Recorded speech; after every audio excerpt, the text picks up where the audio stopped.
ఈ బైబిల్ స్టడీని మీరు జరిగించమని చేర్చిన ప్రియులను మీరు దీవించండి. క్రమంగా మర్యాదగా మా ఆత్మకు తండ్రి ఉపయోగకరమైనటువంటి మాటలు మీరు మాట్లాడమని మీ ఆత్మతో మమ్మల్ని నింపమని యేసునామమున ప్రార్థిస్తున్నాము తండ్రి. ఆమేన్.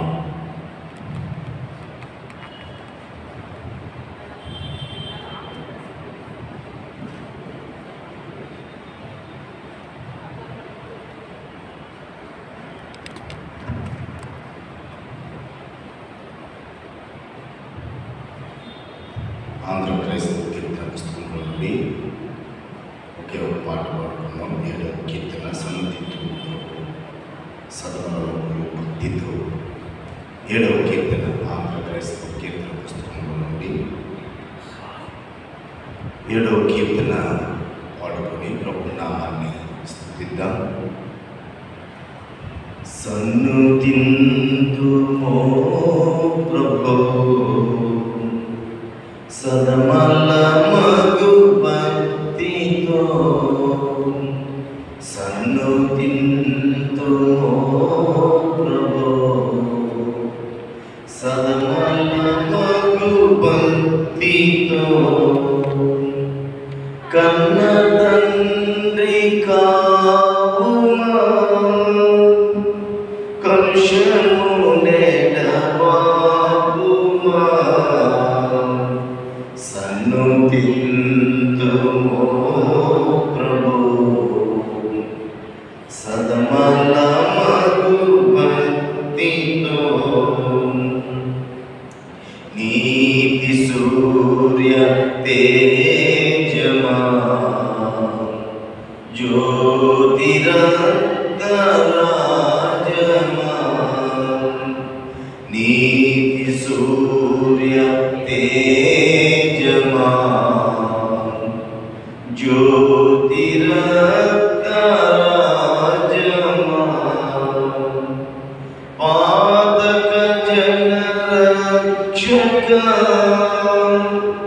పతిత పావన నామక, సన్నుతింతుమో ప్రభు సదమలమగు భక్తితో, మానవ సంరక్షక దీన నిశ్చయ పోషక, మానవ సంరక్షక దీన నిశ్చయ పోషక, దేవ మానవ నందన దివ్య సుగుణ మందన, సన్నుతింతుమో ప్రభు సదమలమగు భక్తితో, ప్రేమతత్వ బోధక క్షేమదాత వివేక, ప్రేమతత్వ బోధక క్షేమదాత వివేక, కామిత ఫలదాయక స్వామి యేసు నాయక, సన్నుతింతుమో ప్రభు సదమలమగు భక్తితో, పాప చింతలన్నిటిని పారద్రోలుమో ప్రభు, పాప చింతలన్నిటిని పారద్రోలుమో ప్రభు, నీ పవిత్ర నామం నిరతము స్మరించెదన్, సన్నుతింతు ఓ ప్రభు సదమలమగు భక్తితో కన్న తండ్రి కావుగా కలుషముండేట బాగుమా సన్నుతింతు ఓ ప్రభు సదమలమగు భక్తితో. దేవుని వాక్యాన్ని ధ్యానం చేద్దాం. పరిశుద్ధ గ్రంథంలో నుండి అపోస్తలుడైనటువంటి పౌలు ఎఫెసీయులకు రాసినటువంటి పత్రిక 2వ అధ్యాయము 4వ వచనం నుండి 9వ వచనం వరకు ఉన్న లేఖన భాగాన్ని చదువుదాం. 4వ వచనం నుంచి ప్రారంభం. అయినను దేవుడు కరుణా సంపన్నుడై ఉండి మనము మన అపరాధముల చేత చచ్చిన వారమై ఉండినప్పుడు సైతము మన ఎడల చూపిన తన మహాప్రేమ చేత మనలను క్రీస్తు కూడా బ్రతికించను. కృపచేత మీరు రక్షింపబడి ఉన్నారు. క్రీస్తు యేసునందు ఆయన మనకు చేసిన ఉపకారముల ద్వారా ఆధిక్యమైన తన కృపా మహదేశ్వర్యము రాబోవు యుగములలో కనపరచు నిమిత్తము క్రీస్తు యేసునందు మనలను ఆయనతో కూడా లేపి పరలోకమందు ఆయనతో కూడా కూర్చుండబెట్టెను. మీరు విశ్వాసం ద్వారా కృపచేతనే రక్షింపబడి ఉన్నారు. ఇది మీ వలన కలిగినది కాదు, దేవుని వరమే. అది క్రియల వలన కలిగినది కాదు కనుక ఎవడును అతిశయపడ వీలు లేదు. దేవుడు పరిశుద్ధ వాక్యం వెనుకలు దీవించుగాక. ప్రార్థన చేసుకుందాం. ప్రేమ కలిగిన తండ్రి, కృపగల దేవని కృతజ్ఞతలు, స్తోత్రములు. సమయంలో వరకు పర్యాయము నీ పరిశుద్ధ లేఖనంలో ఉన్న ఈ లేఖన భాగాలను పరిశీలిస్తూ ఉండగా మమ్మలను మీ ఆత్మతో నింపండి. నీ నామ మహిమార్థముగా మమ్మలను అభిషేకించండి తండ్రి. మా అందరితో ఆధ్యాత్మికమైనటువంటి నీ మాటలను మాట్లాడి మమ్మలను ఆత్మీయులుగా బలపరచమని ప్రార్థిస్తున్నాం. ఈ సమయంలో నీ పని ముందుగా తండ్రి నన్ను వాడుకుంటున్నటువంటి దేవా మీకు స్తోత్రములు. నిష్ప్రయోజకుడైన నీ దాసునైనటువంటి నన్ను మీరు మీ శిలువ సాటును మరుగుపరిచి మా అందరితో మాట్లాడమని యేసు నామమున ప్రార్థిస్తున్నాను తండ్రి. ఆమేన్. ఆమేన్. క్రీస్తునందు ప్రియమైన సహోదరులారా, అలాగే ప్రియ సహోదరుడా, మన ప్రభువును రక్షకుడైన యేసుక్రీస్తు జీవము కలిగినటువంటి నామంలో ఈ రాత్రి మీకు శుభములు, వందనాలు తెలియపరుస్తున్నాను. దేవుని మహాకృపను బట్టి మరొక పర్యాయము దేవుని యొక్క సన్నిధిలో ఈ రీతిగా ప్రభుని సన్నిధిలో ఈ రీతిగా మరొకసారి దేవుని యొక్క మాట ధ్యానం చేయడానికి దేవాది దేవుడు మనకిచ్చిన ఈ శ్రేష్టమైనటువంటి సమయాన్ని బట్టి త్రియేక దేవునికి మనందరి పక్షాన కృతజ్ఞతలు, స్తుతులు చెల్లిస్తున్నాను. గత వారం ఈ బైబిల్ ధ్యాన కార్యక్రమంలో గత వారం ఎఫెసీ పత్రిక 2వ అధ్యాయంలో కొన్ని మాటలను మనం చూసాం. 3 వచనాలు అయితే మన యొక్క పాఠ్యభాగం అంతా కూడా మొదటి వచనం నుండి 2వ అధ్యాయము మొదటి వచనం నుండి 10వ వచనం వరకు ఉన్నటువంటి పాఠ్యభాగము ఏమిటి అంటే, గత వారము మనము ఈ భాగానికి పెట్టుకున్నటువంటి అంశము ఏమిటి అంటే, సమాధుల తోటలో నుండి బయటకు రా అనేటువంటి మాటను మనం ధ్యానం చేస్తున్నాం. అందులో ఈ మొదటి నుండి 10 వచనాల వరకు ఉన్న లేఖన భాగంలో 4 సంఘటనలు ఉన్నవి ప్రధానంగా అని తెలియపరిచాను. అందులో మొదటి సంఘటన లేదా మొదటి సంగతి గత వారం మనం ధ్యానం చేశాం.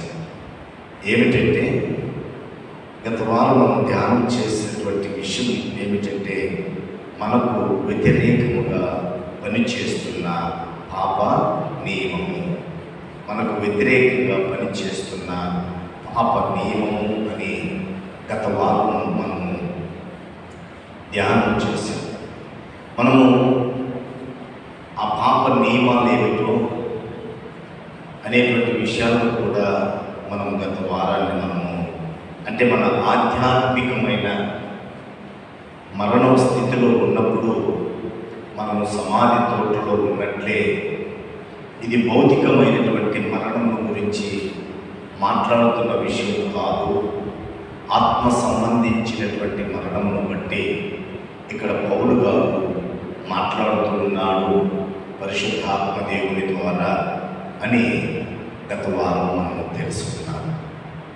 అందులో మనము సమాధి తోటలో అంటే చచ్చినటువంటి వారమై ఉండగా, చనిపోయినటువంటి వారు సమాధి తోటలోనే ఉంటారు. అలాగే ఆత్మీయంగా చనిపోయినటువంటి వారు సమాజంలో ఉన్నప్పటికీ, సంఘంలో ఉన్నప్పటికీ వారు చచ్చిన సమాజంలో అనే సమాధి తోటలో జీవిస్తూ ఉన్నారు అనేటువంటి సత్యాన్ని గత వారం మనం ధ్యానం చేశాం.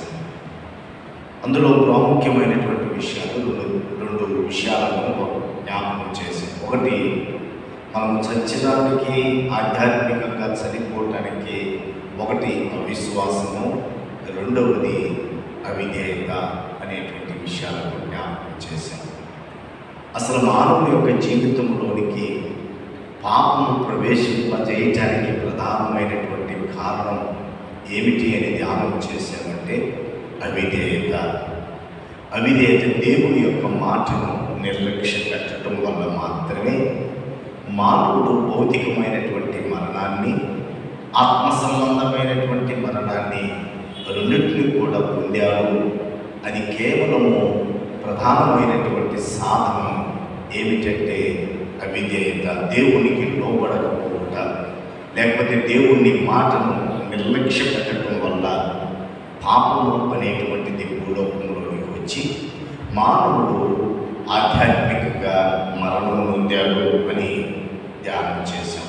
అందుకే పౌలు గారు కూడా ఈ 2వ అధ్యాయం ప్రారంభిస్తూ, మీ అపరాధముల చేతను పాపముల చేతను చచ్చిన వారై ఉండగా, అంటే బ్రతికుండి జీవోత్సవంగా ఆత్మ ఎదిగింపు లేనటువంటి పరిస్థితిలో ఉన్నటువంటి వారు అనేటువంటి మాటలను జ్ఞాపకం చేసుకున్నాం. అయితే మానవుడు పాపంలో పడిపోవటానికి కారణము మూడో విషయం అపవాది అని కూడా తెలుసుకున్నాం. అపవాది సర్వంతర్యామి కాదు. అపవాది సర్వంతర్యామి కాదు. అపవాది కేవలం ఒక చోట మాత్రమే ఉండగలుగుతాడు, మరొక చోట వాడు ఉండలేడు. అయితే మరొక చోట ఉన్నటువంటి వాడు ఎవడు అంటే వాయు సంబంధమైనటువంటి, అంటే అపవాదితో కూడా సాతానుతో త్రోయబడిన వాడు సమూహము మరొక చోట వారి పని చేస్తూ ఉంటాడు. కాబట్టి అంతటా ఒకే సమయంలో ఉండేటువంటి శక్తి అపవాదికి లేదు. వాడు కేవలం ఒక స్థలానికి మాత్రమే పరిమితమైనటువంటి వాడు అన్నటువంటి విషయాన్ని కూడా గత వారం మనము ధ్యానం చేసాం.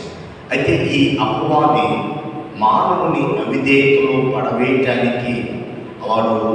వారికి అనుకూలపడినటువంటివి, లేకపోతే వారి ఒక మానవుడు పాపంలో పడటానికి, పాపంలో పడిపోవటానికి ప్రోత్సహించేటువంటివి ఏమిటి అనేటువంటి విషయాన్ని కూడా మనం గత వారం ధ్యానం చేశాం. ఒక మానవుడు, ఒక మనిషి పాపంలో పడిపోవటానికి ప్రోత్సహించేటువంటివి 3 అని మనము ఆ లేఖనంలో నేను చూచాం. ఏమిటంటే 1 లోకము, 2 సాతాను, 3 శరీరము అని.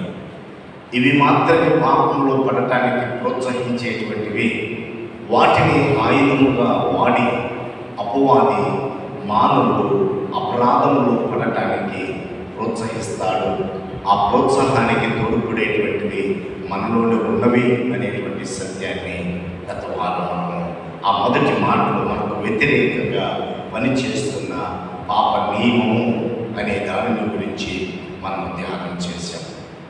అయితే ఈ దినాన 4 నుంచి ఈ 9 వచనాలలో మనం ఒకసారి గమనిస్తే మన ఎడల ఈ 2వ విషయం ఏమిటి అంటే మన ఎడల దేవుని కార్యము. మొట్టమొదటిది, మనము సమాధి తోటలో ఉండటానికి కారణము మనకు వ్యతిరేకంగా పనిచేస్తున్నటువంటి పాప నియమము అయితే, 2వ విషయము అందులోనేటువంటి మనము ధ్యానం చేయాల్సిన 2వ విషయం ఏమిటంటే మన ఎడల దేవుని కార్యము. చూడండి ప్రియమైనటువంటి వాళ్ళరా, అక్కడ మొదటి నుంచి ఆయన చెప్తూ మీ అపరాధముల చేతను పాపముల చేతను మీరు చచ్చిన వారై ఉండగా ఆయన మిమ్ములను క్రీస్తు కూడా బ్రతికించను. మీరు వాటిని చేయొచ్చు. వాయుమండల సంబంధి అధిపతిని అనగా అవిధేయులైన వారిని ఇప్పుడు ప్రేరేపించు శక్తికి అధిపతిని అనుసరించి ఈ ప్రపంచ ధర్మము చొప్పున, అంటే ఈ యుగములలో మునుపు నడుచుకుంటుంది వారితో కలిసి మనమందరం శరీరం యొక్కయు మనసు యొక్కయు కోరికలను నెరవేర్చుకొనుచు మన శరీరాశలను అనుసరించి మునుపు ప్రవర్తించుచు కడమ వారి వలనే స్వభావ సహముగా దైవకృతకు పాత్రలమై యుంటిమి అని చెబుతూ ఈ 4వ వచనంలో ప్రారంభంలో ఆయన అంటాడు, అయినను దేవుడు.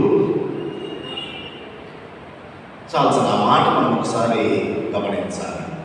అయినను దేవుడు అంటే గత జీవితం అలా నేత్రాశతోటి, లేకపోతే శరీరాశతోటి, లేదా జీవగుణంతో, లోక కోరికలతో, శరీర కోరికలను, మన మనసుకు వచ్చినటువంటి ఆలోచనలను నెరవేర్చుకునటానికి జీవించి ఉన్న, బ్రతికి చచ్చినటువంటి వారము అయినను. ఇది చాలా ఉన్నతమైనటువంటి మాట. కంజంక్షన్ ఆడ సముచితం, ఆ రెండింటిని కలిపేటువంటి గత జీవితాన్ని, ప్రస్తుత జీవితాన్ని కలిపేటువంటి ఒక మహోత్తరమైనటువంటి మాట. అయినను అంటే గత జీవితము అలా ఉండినను దేవుడు మన పట్ల చేసిన కార్యాన్ని జ్ఞాపకం చేస్తుంది. అయినను అంటే మునుపు లోకానుసారంగా, అపవాదానుసారముగా, శరీరానుసారముగా అపరాధంలో పడిపోయి పాపంలో జీవించి ఆ పాపంలో నడిచిన వారు అయినప్పటికీ, జీవించిన వారు అయినప్పటికీ, అయినను దేవుడు మన పట్ల చేస్తూ ఉన్న కార్యము. ప్రియులారా, ముందు జీవితానికి ఈ జీవితానికి చాలా తేడా ఉంది. ఈ అయినను అనేటువంటి పదము ముందు జీవితానికి ఈ వెనక జీవితానికి బహు వ్యత్యాసాన్ని కనపరుస్తూ ఉంది. అయినను ఆయన గుణలక్షణాన్ని అక్కడ తెలియపరుస్తుంది. అయినను కరుణా సంపన్నుడైన దేవుడు, అయినను కరుణా సంపన్నుడైనటువంటి దేవుడు మన పట్ల జరిగించిన కార్యములను అక్కడ వివరిస్తూ ఉన్నాడు. దేవుడు మన పట్ల చేసినటువంటి లేదా మన ఎట్లా చేసినటువంటి కార్యములు కూడా ఇందులో 4 ఉన్నాయి. మన పాఠ్యాంశంలో అంటే మన రెండవ అధ్యాయం ఎఫెసీయులకు రాసినటువంటి పత్రిక 2వ అధ్యాయము మొదటి వచనం నుండి 10 వచనాల వరకు 4 విషయాలు ఏ విధంగా అయితే ఉన్నాయో అలాగే దేవుడు మన పట్ల చేసినటువంటి కార్యములు కూడా 4 ఉన్నాయి. అవి కూడా ఇక్కడే కనపడతాయి మనకి. అది ఏమిటి అని అంటే 4వ వచనం చదివితే, అయినను దేవుడు కరుణా సంపన్నుడై ఉండి మనము మన అపరాధముల చేత చచ్చిన వారమై ఉండినప్పుడు సైతము మన ఎడల చూపిన తన మహాప్రేమ చేత మనలను క్రీస్తుతో కూడా బ్రతికించెను.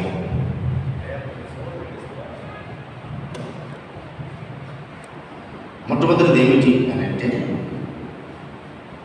మన ఎడల చూపిన తన మహా ప్రేమ మొదటి కార్యం. రెండో విషయం ఏమిటంటే ఇక్కడ ఒక ప్రేమ కొంచెం పక్కన వెళితే ఇక్కడ మనం కనపడుతున్నటువంటి మాటలు 3 ఇంకో ప్రాముఖ్యమైన 4 విషయాల్లో ఇక 3 మాటలు చాలా ప్రాముఖ్యంగా కనపడతాయి. అది ఏమిటంటే క్రీస్తుతో కూడా ఏం చేశారంట? బ్రతికించెను. తర్వాత 7వ వచనంలో క్రీస్తు యేసునందు మనలను ఆయనతో కూడా లేపెను. 4వ విషయం ఏంటంటే పరలోకమందు ఆయనతో కూడా కూర్చుండగట్టాడు. అంటే మనల్ని ప్రేమించిన దేవుడు క్రీస్తుతో కూడా బ్రతికించాడు. మనలను ప్రేమించిన దేవుడు క్రీస్తుతో కూడా మనలను లేపినాడు. మనలను ప్రేమించిన దేవుడు క్రీస్తుతో కూడా కూర్చుండబెట్టినాడు. దేవుడు మన ఎడల చేసిన కార్యం, ఎవరి ఎడల సమాధిలో బ్రతికి ఉండి సమాజము అనేటువంటి సమాధి తోటలో ఆధ్యాత్మికంగా చనిపోయినటువంటి మనలను ఆయన ప్రేమ లేక మహాప్రేమ ఆయన మహాప్రేమ చేత మనలను క్రీస్తుతో కూడా బ్రతికించను, క్రీస్తుతో కూడా లేపెను, క్రీస్తుతో కూడా కూర్చుండబెట్టాను. ఈ 4 విషయాలు మనము ధ్యానం చేయాలంటే మనకు చాలా సమయం పడుతుంది.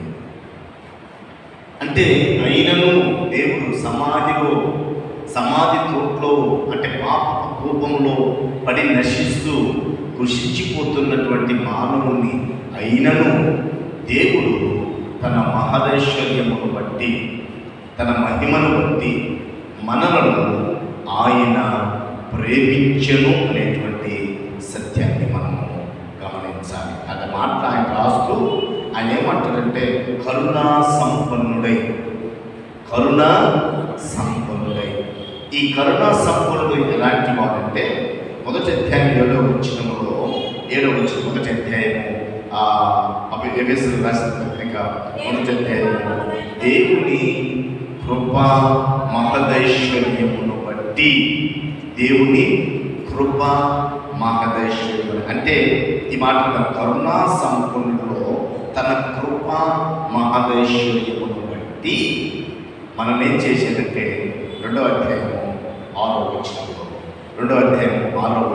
మనం చూస్తే క్రీస్తునందు ఆయన మనకు చేసిన ఉపకారముల ద్వారా అత్యధికమైన తన కృప మహదైశ్వర్యము రాబోయే యుగంలో కనపరచు నిమిత్తము ఈ కరుణా సంపన్నుడు తన కృప ద్వారా ఆయన ప్రేమిస్తే రక్షింపబడ్డామా? దేని ద్వారా రక్షణ కలిగింది? ప్రేమ ద్వారా రక్షణ రాలేదు. ఇది ఒక షాక్. చాలామంది ఆయన ప్రేమిస్తేనే కదా మనకు రక్షణ అనేటువంటి మాటను మనం చూస్తాం. అందుకే కరుణా సంపన్నులో ఏమొచ్చిందంటే కృపను బట్టి ఆయన రాస్తున్నాడు, తన కృప చేతనే మనము రక్షింపబడితిమి, కృప చేతనే రక్షింపబడితిమి అనేటువంటి మాట. ఈ ప్రేమమయుడు, ఈ కరుణా సంపన్నుడు అంటే ఈ ప్రేమ ఆయనలోనికి ఏం తీసుకుని వచ్చిందంటే కరుణ తీసుకొచ్చేసి మన పట్ల కృప చూపించింది. కాబట్టి మానవునికి రక్షణ అనేటువంటిది కలిగింది. దేవుడు మన పట్ల చేసిన ఈ 4 కార్యంలో మొదటి కార్యం ఏమిటంటే ఆయన మనలను ప్రేమించడం. ఏ ప్రేమ అంటే అది మహా ప్రేమ. ఈ మహాప్రేమ ఎలాంటిదంటే ఆయన ప్రేమను వివరించడానికి వర్ణించడానికి ఎవరికి వీలు కాదు, నిర్వచించలేము. అంత గొప్ప మహాప్రేమ ఆయన మన పట్ల చూపించినటువంటి దేవుడు. ఆ ప్రేమ వల్ల మనకు కరుణ కలిగింది, మన పట్ల ఆయన కృప చూపించాడు. ఆ ప్రేమ కరుణను కృపను మన పట్ల చూపించడం ద్వారా రక్షణ అనేటువంటిది మనము పొందుకోగలుగుతున్నాం. ఇప్పుడు మనం సమాధి తోటలో కాదు చూడవలసింది, దేవుని కార్యాలను చూడాలి.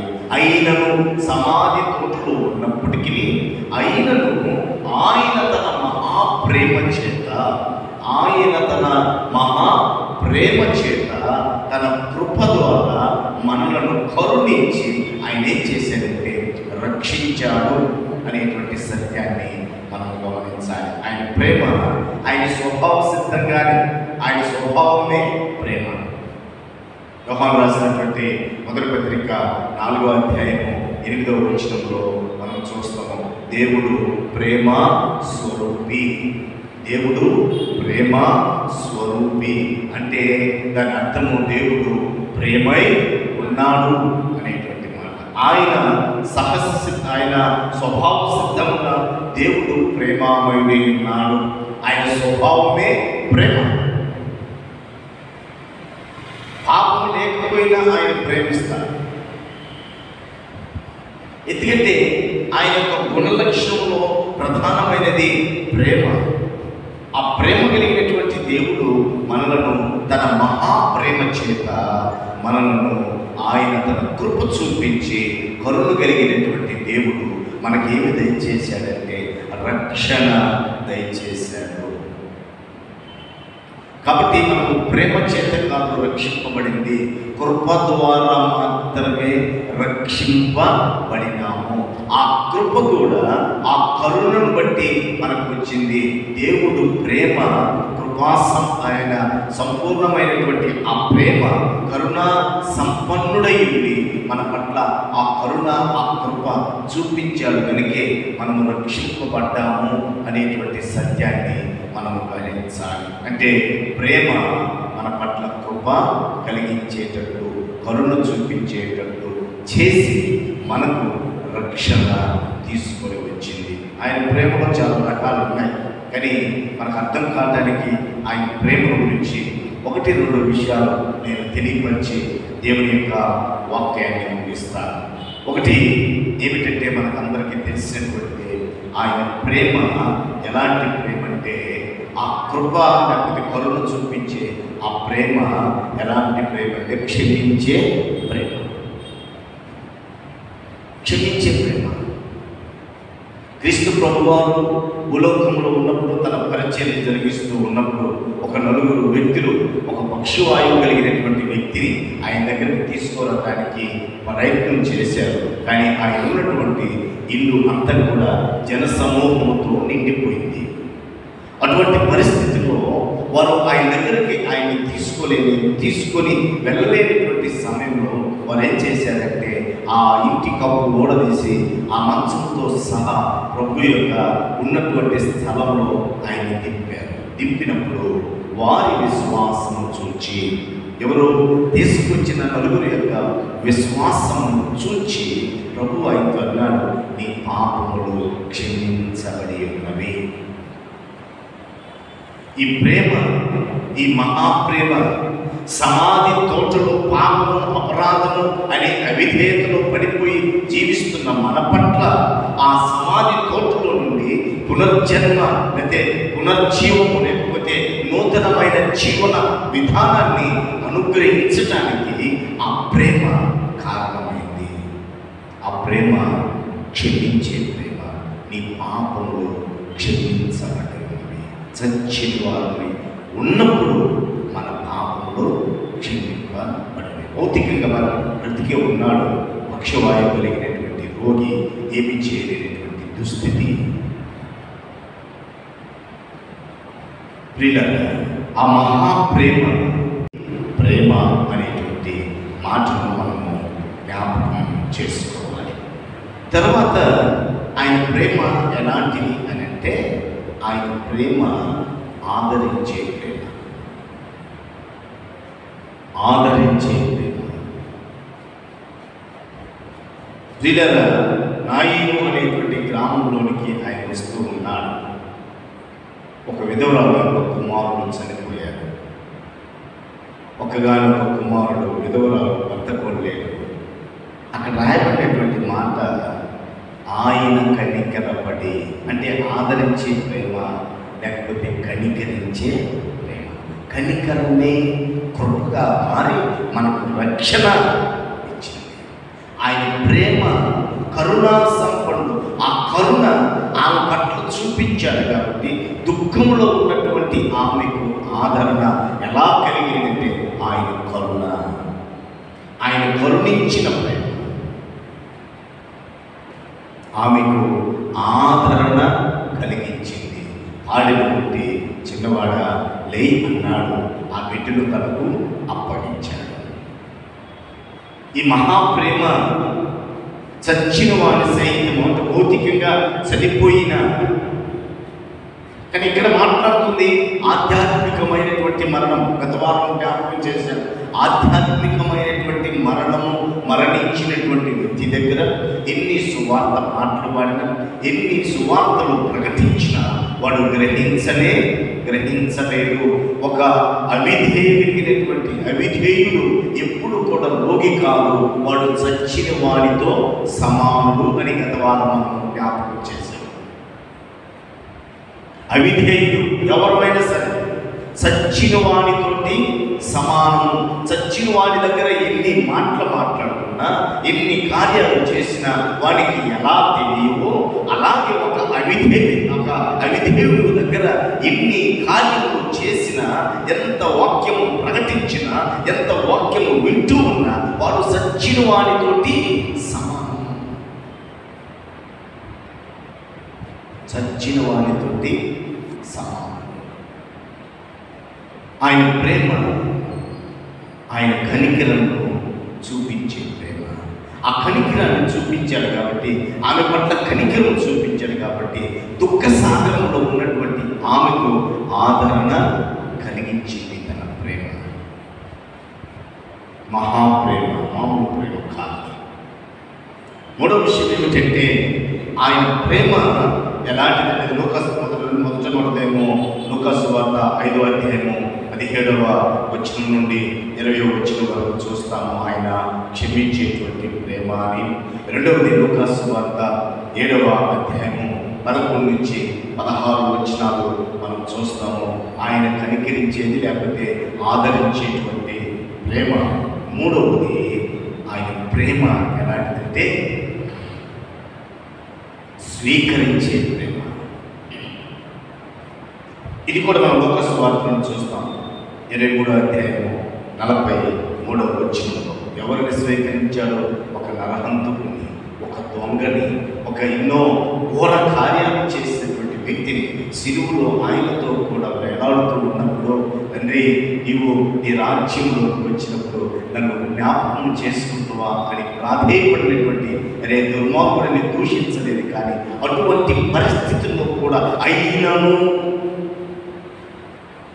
ఆయన ఆ వ్యక్తిని స్వీకరించాడు. నేడు నీవు నాతో కూడా పరదేశంలో ఉండు. ఈ మహాప్రేమ అక్కడ పాపమును లేకపోతే వాడి యొక్క అపవిత్రతను చూడదు. ఈ మహాప్రేమ కరుణ మాత్రమే చూపిస్తుంది, కృపను మాత్రమే చూపిస్తుంది అక్కడ. కాబట్టి ఆ శిలువలో ఆఖరి గడియలో రక్షణ అనేటువంటిది పొందుకోవటానికి అతనికి అర్హుడు కాగలిగాడు. ఆయన అంగీకరించే ప్రేమ, లేకపోతే స్వీకరించేటువంటి ప్రేమ. ప్రాముఖ్యంగా ఇక్కడ పౌలు చెబుతున్నటువంటి ప్రేమ ఏమిటంటే 4వ ప్రేమ. ఆ ప్రేమ ఏమిటంటే క్రీస్తునందు ప్రియమైన దేవుని బిడ్డలారా, పాపుల కొరకు ప్రాణం పెట్టే ప్రేమ. పాపుల కొరకు ప్రాణం పెట్టే మహాప్రేమ. దీన్ని మహాప్రేమ అంటానికి గల కారణం ఏమిటంటే దేవుని దగ్గర మనకు ఎటువంటి ఘనత లేకపోయినా, చెప్పుకోదగినటువంటి కార్యాలు ఏమి మన కాడ లేకపోయినా, మన దగ్గర అటువంటి ఆ పరిస్థితి లేకపోయినా మన కొరకు ప్రాణం పెట్టాడే, మన కొరకు రక్షణ తీసుకుని వచ్చాడే, మన కొరకు తన కృపను అనుగ్రహించాడే. అదే గొప్ప ప్రేమ. మన దగ్గర ఏ అర్హత లేకపోయినా, ఏ యోగ్యత లేకపోయినా, శబాస్ అనిపించుకునేటువంటి జీవితం లేకపోయినా ఆయన పాపుల కొరకు, అంటే ఆధ్యాత్మికంగా చనిపోయిన ఆ పాపులను అతను ఆ సమాధి తోటలో ఉన్నటువంటి ఆ పాపుల కొరకు తన ప్రాణం పెట్టాడు. దాని గురించి ఇక్కడ పౌలు దీనిని గ్రీకులో మనకు తెలుసు అగాపే అని పిలుస్తాం. అంటే దాని అర్థం ఏమిటంటే నిస్వార్థమైన ప్రేమ, నిస్వార్థమైనటువంటి ప్రేమ, త్యాగభరితమైనటువంటి ప్రేమ, ఏది కూడా ఆశించినటువంటి ప్రేమ కాదు. అందుకే అది మహా ప్రేమ చేత మనలను తన కృప చేతనే ఆయన మనలను రక్షించెను. అది పౌలు చెబుతున్నటువంటి మాట. దేవుడు మన పట్ల చేసినటువంటి ప్రేమ నిస్వార్థమైనది, అది త్యాగభరితమైనటువంటి ప్రేమ. ఇది ఎవరు చూపించలేనటువంటి ప్రేమ. ఏదైనా ప్రేమ చూపిస్తున్నామంటే, ఏదైనా ఆప్యాయతగా ఉంటున్నామంటే ఆ వ్యక్తి దగ్గర నుండి ఏదో ఆశించి, లేకపోతే ఆ వ్యక్తితో ఏదో తనకు కావాలనేటువంటి ఉద్దేశంతోనే చూపించేటువంటిది. కానీ అటువంటి ఏమీ లేకపోయినా చూపించాడు మహాప్రేమ. ఆ ప్రేమే గురించి ఇక్కడ పౌలు దేవుడు మన పట్ల చేసినటువంటి కార్యం. అంటే ఇక్కడ ముగ్గురు కనబడుతున్నాం. కర్త దేవుడు, ఆయన క్రియలు చెప్పబడిన అంటే ఈ లేఖనంలో ఉన్నటువంటి 4 ఆయన ప్రేమ చేత క్రీస్తుతో కూడా మనల్ని బ్రతికించను, ఆయన ప్రేమ వలన క్రీస్తుతో కూడా మనల్ని లేపెను, ఆయన ప్రేమ వలన క్రీస్తుతో కూడా మనలను కూర్చుండబెట్టెను. కర్త అయినటువంటి దేవుడు మనలను తన క్రియను అలా చూపిస్తే, కర్త ఎవరు అంటే మనము దాన్ని అనుసరిస్తూ దాన్ని అనుభవిస్తున్నటువంటి మనము ఆ మహాకృపకు పాత్రులమైనటువంటి విశ్వాసులము. ఆ కర్మను అంటే ఆయన ఇచ్చినటువంటి ఆ ఫలము అనుభవిస్తున్నటువంటి మాత్రం విశ్వాసం చేత, కృప చేత, విశ్వాసము చేతనే మీరు రక్షింపబడింది. ఆ ప్రేమ మన పట్ల కృప చూపించింది. ఆ కృప కనికరం చూపించింది. ఆ కనికరము మనకి ఏం కలిగజేసిందంటే రక్షణ.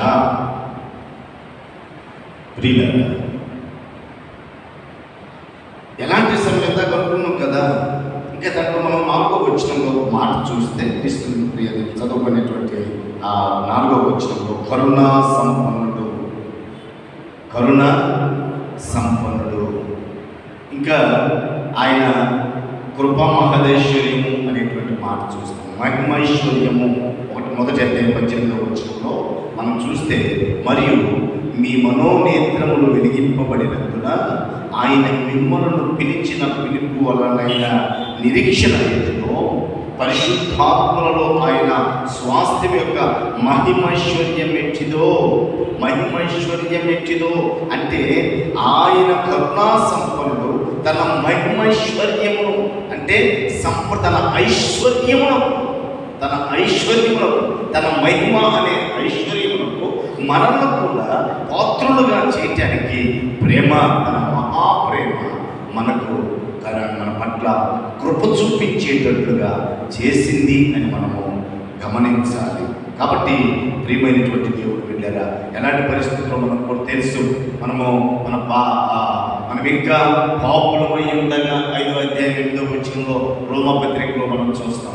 మనం ఇంకనూ పాపులమై ఉండగా, ఇంకా కింద వచ్చిన 5వ అధ్యాయం చూస్తే శత్రువులమై ఉండగా, మనము భక్తిహీనులమై ఉండగా అనేటువంటి విషయాలను అక్కడ మనం చూస్తాం. అంటే మనలో ఏ మంచి లేకపోయినప్పటికీ ఆ ప్రేమ, ఆ మహాప్రేమ తన కృప ద్వారా మనకు రక్షణ అనుగ్రహించడానికి సిలువలో ఆయన ఆ మహాప్రేమను నీ కొరకు నా కొరకు చూపించి ఆయన చేసినటువంటి కార్యము అనే సత్యాన్ని మనము గమనించాలి. ఆ మహా ప్రేమ మనలను ఆదరిస్తుంది, మనము ఎంత పాపులమైనా స్వీకరిస్తూ ఉంది, మనలను క్షమిస్తూ ఉంది. కానీ ఈ 3 కార్యాలు మనం క్షమించడానికో, మనలను కరుణించడానికో, మనలను ఆయన స్వాస్థ్యంలో పాలిభాగస్తం చేసుకోవడానికో మనము వెలగలేదు. ఆ ప్రేమే వెలగా మనకు ఆయన ఖర్చు చేశాడు. అది శిలువ కార్యం ద్వారా. అంటే సమాధిలో ఉన్నటువంటి, సమాధి తోటలో ఆధ్యాత్మికంగా చనిపోయి సమాధి తోటలో ఉన్నటువంటి వారిని బ్రతికించడానికి, లేపటానికి, ఆయనతో కూడా కూర్చుండబెట్టడానికి ఆ ప్రేమ, అంత మహాప్రేమ మన పట్ల ఆయన చూపించినటువంటి దేవుడు మన పట్ల చేసిన కార్యం అనేటువంటి సత్యాన్ని మనం గమనించాలి. రాత్రి ప్రియ సహోదరి సహోదరులు, దేవుని వాక్యం అయినను మనల్ని ఆయన ప్రేమించాడు, అయినను మనల్ని ఆయనతో కూడా బ్రతికించను, అయినను ఆయనతో కూడా మనల్ని లేపెను, అయినను ఆయనతో కూడా కూర్చుండబెట్టను. ఇప్పుడు ఒక మాట సందేహం చెప్పట్లా, వచ్చేవారం తెలుస్తుంది. ఒక మీకే ఆ మాటను చెప్పి లేపటం ఏంటి, బ్రతికించడం ఏంటి, రెండవది కదా కాదు. వచ్చేవారు రెండవది కాదనే సంగతి మంజుష మనకు బోధిస్తుంది. వచ్చేవారు రెండవది కాదు అనేటువంటి వారు బోధించాలి. కాబట్టి ప్రియమైనటువంటి దేవుని బిడ్డలారా, ఈ రాత్రి ఆయన సమాధి తోటలో ఉన్న మన కొరకు ఆయన చేసిన, దేవుడు మన ఎలా చేసిన కార్యం ప్రేమ చూపించడం. ప్రేమ కాదు, మహాప్రేమ ఆయన చూపించాడు. మన పాపాలను క్షమించాడు, మన పట్ల కరుణ చూపించాడు. దుఃఖ సాగరంలో కొట్టి పెట్టాడు, కరుణ చూపించాడు. అయ్యా నేనున్నానని తన ప్రక్కన మనల్ని చేర్చుకుని మనల్ని స్వీకరించాడు. అందుకొరకు ఆయన వెలసెత్తించాడు. ఎటువంటి లాభములు చూడకూడదు. కాబట్టి ఆయన మన పట్ల చేసిన ఆ మొదటి కార్యం ఏమిటంటే ప్రేమ. ఆ ప్రేమకు నిర్వచించేటువంటి వారు ఎవ్వరూ లేదు. అది నిస్వార్థమైనటువంటి ప్రేమ, త్యాగపూరితమైనటువంటి ప్రేమ, ఏమి ఆశించినటువంటి ప్రేమ. నా కొరకు కలవలసిలో వేలాడి ప్రాణం పెట్టి మరణం నుంచి తిరిగి లేచినటువంటి ప్రేమ. ఆయన లేచాడు, మనల్ని కూడా ఆ సమాధి తోటలో ఉండి, అంటే ఆధ్యాత్మికంగా చనిపోయినటువంటి స్థితిలో ఉండి మనల్ని లేపడానికి ఆయన ప్రేమ ఆ రీతిగా కలవలసిలో మన కొరకై చూపించాడు. ఆ ప్రేమకు మనం వాగ్దానంగా జీవితం గట్టి కృప పరిశుద్ధాత్మ దేవుడు ఈ రాత్రి మనకు అనుగ్రహించుగాక. ప్రార్థన. అందరూ లేచుకుంటారు. ప్రార్థన ప్రభు నేర్పిన ప్రార్థన ఆశీర్వాదము ఆశీర్వదీతకు సెలవిస్తుంది. ప్రేమ కలిగిన తండ్రి ప్రభువు దేవుడికి వందనాలు. మమ్మలను ప్రేమించిన దేవుడు, మమ్మలను ఎలాంటి ప్రేమ అంటే మహాప్రేమతో చేత మమ్మలను ప్రేమించారు. ఆ ప్రేమ మమ్మల్ని క్షమించింది, మా పట్ల కరుణ చూపించింది, మాకు కృపను అనుగ్రహించింది. కరుణా సంపన్నుడై మహిమైశ్వర్యములో పాత్రులుగా మమ్మలను స్వీకరించి మా కొరకై స్వార్థము లేకుండా ఏమి ఆశించకుండా మరణించి పునరుద్ధానం నిర్ణయించింది. అయ్యా, అట్టి గొప్ప ప్రేమను మీరు మా పట్ల చూపించిన దేవుడు కాబట్టి మేము ఆ ప్రేమను పొందుకొని తండ్రి మీరు కృప చేత తండ్రి మమ్మల్ని రక్షించారు. ఆ రక్షణ పాత్రను చేత పట్టుకొని నిత్యము మీకు కృతజ్ఞతాస్తుతులు చెల్లిస్తూ జీవించేటువంటి వారుగా ఉండుటకు మీ సహాయం దయచేయమని, కొద్దిమంది అయినప్పటికీ మీరు మాతో మాట్లాడిన మీ మాటలపై స్తోత్రములు చెల్లిస్తూ మమ్మల్ని మీ చేతికి అప్పగించుకుంటూ యేసు నామమున ప్రార్థిస్తూ ప్రభు తిరిగి వెళ్తున్న మాకు మరలా తండ్రి 10 గంటలకు జరుగుతున్నటువంటి ప్రార్థన సహవాసంలో మీరు మాతో ఉండి మాట్లాడమని యేసు నామమున ప్రార్థిస్తూ మమ్మల్ని మీ చేతికి సమర్పిస్తున్నాము తండ్రి. ఆమేన్. పరలోకమందున్న మా తండ్రి, ఈ నామం పరిశుద్ధపరచబడి కాక, ఈ రాజ్యం ఆలోచన కాక, నీ చిత్తం పరలోకమందు నెరవేర్చిన ప్రకారం భూమి మీద నెరవేరును కాక. మాకు కావలసిన ఆహారం దయచేయండి. మా రుణస్తులను క్షమించిన ప్రకారం మమ్మల్ని క్షమించు. మమ్మల్ని శోధనకి తేకాకి తప్పించు. ఎందుకంటే రాజ్యం బలం నిరంతరం ఆమేన్. తండ్రి కుమారుడు పరిశుద్ధాత్మ త్రియేక సదా మనకు మన కుటుంబానికి సంఘానికి సకల పరిశుద్ధులకు తోడై నడిపించును గాక. ఆమేన్. ఆశీర్వాదం వర్షింపజేయుమీశా, ఆశతో నమ్మియున్నాము నీ సత్య వాగ్దానము.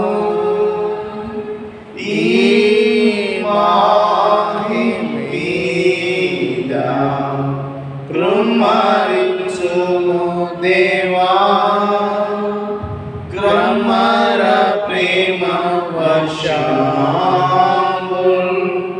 కృమ్మ